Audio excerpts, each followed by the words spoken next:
Assalomu alaykum hammaga. Mana bugun ustaxonamizga 5200 lik benzopila keldi. Bu benzopilamiz o'zi starter bilan tortgan payti karburator o'zini xodida benzin bermasdan yonmayapti ekan. Faqat mana shu svichani yechib, svichani joyidan bersa benzopilamiz yonayotgan ekan. Shunga hozir karburatorni oldindan yechib, ustlarini tozalab oldik. Hozir birgalikda karburatorda ichki taraflarini ham tozalab, yana qaytadan o'rnatib, zavat qilib ko'ramiz.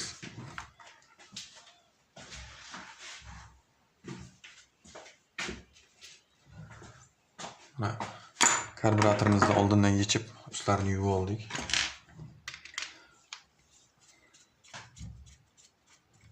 Karburatorda tepa qismini birinchi yechib olamiz.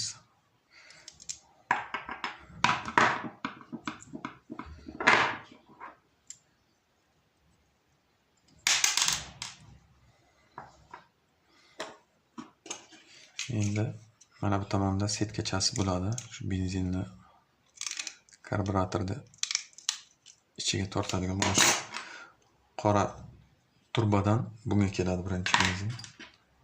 Shunda filtr bo'ladi. Buni filtrni olib ko'ramiz. Filtri ham to'lib qolibdi. Endi diafragma tarafni ochamiz.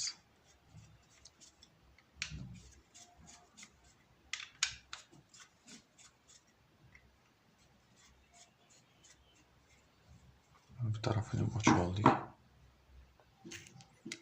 Bu tomonni ham bo'shatib oldik hozir. Ochib ko'ramiz.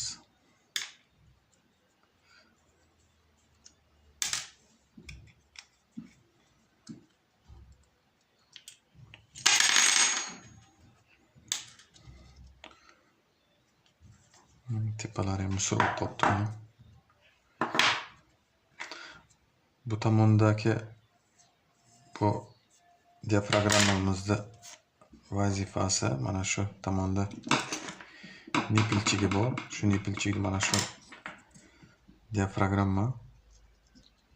Bu yerdagi benzinni olib bunga beradi. Bu kachat qilib mana bu o'rta tomondagi dumaloq teshikdan gilzaga haydab beradi.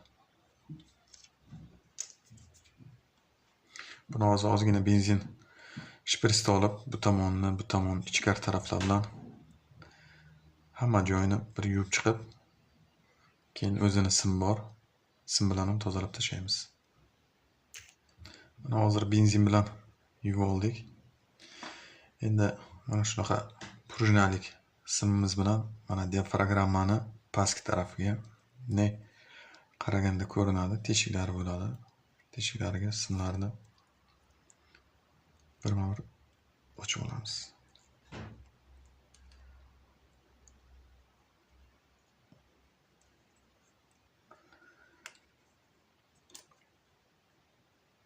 Uchta teshigi bo'ladi. Shu teshigida musor tiqilib qoladi. Shuni tozalab olamiz.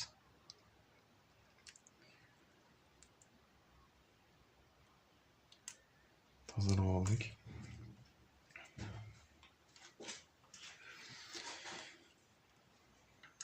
Endi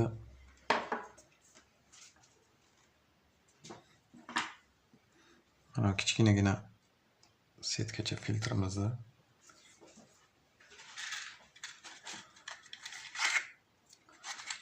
gugurt yordamida tozalab olamiz.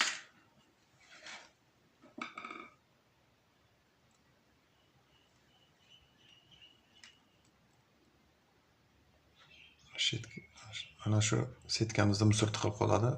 Buni gugurt bilan tozalab olamiz. Mana tozalab oldik.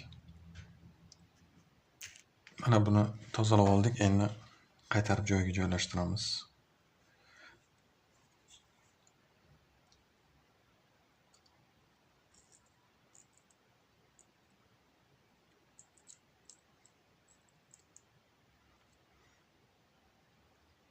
Yaxshilab joylashtirib oldik.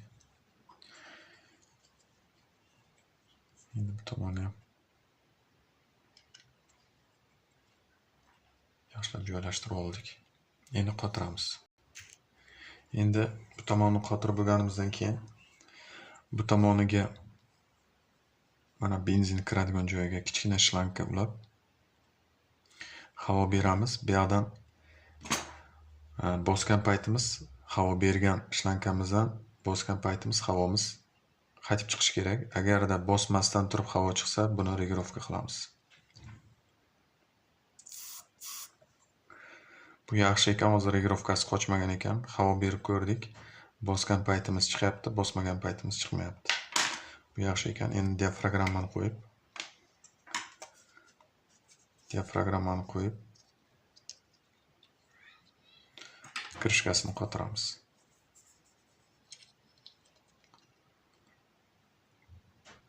Mana karburatorimizning ikkala tarafini ham qotirib oldik. Yana bir tekshirib chiqamiz.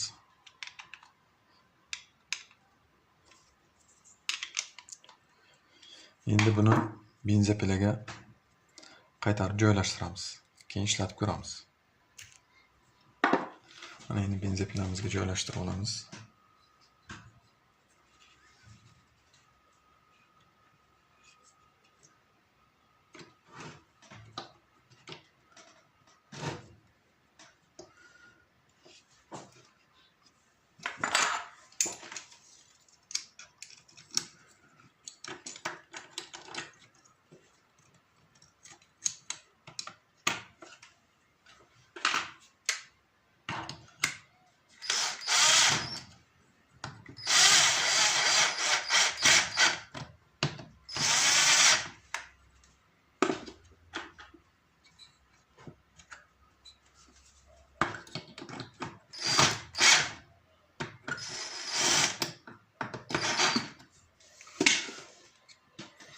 Karburatorimizda joylashtirib oldik. Endi tepa korpuslarini ham joylashtirib olamiz. Mana tepa krishkasini ham qo'ydik. Endi qotirib olamiz.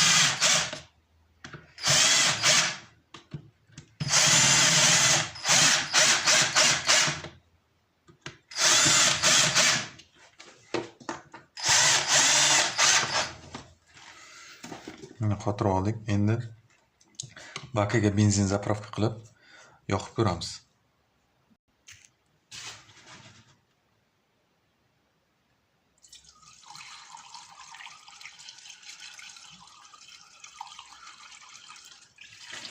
Mana benzin soldik.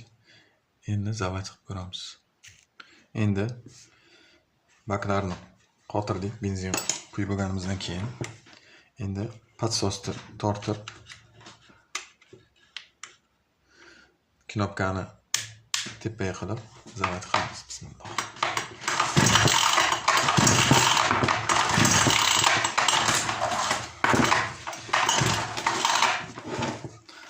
Hozir Pascal bir zavat qilmasak, stol ustida noqulay bo'lyapti.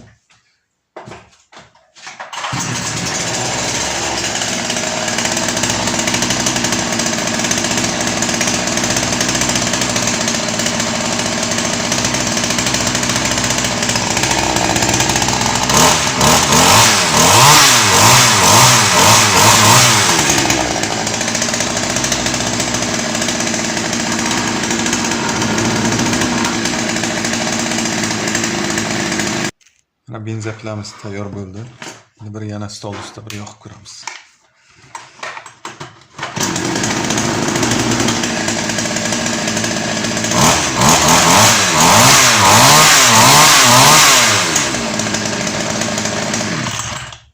Mana karburatorni yuvib qaytadan o'rnatib zavat qilib ko'rdik. Endi o'zini xodida bakimizdan benzinni to'liq tortib olib motorga beryapti. Hammaga rahmat, sog' bo'linglar.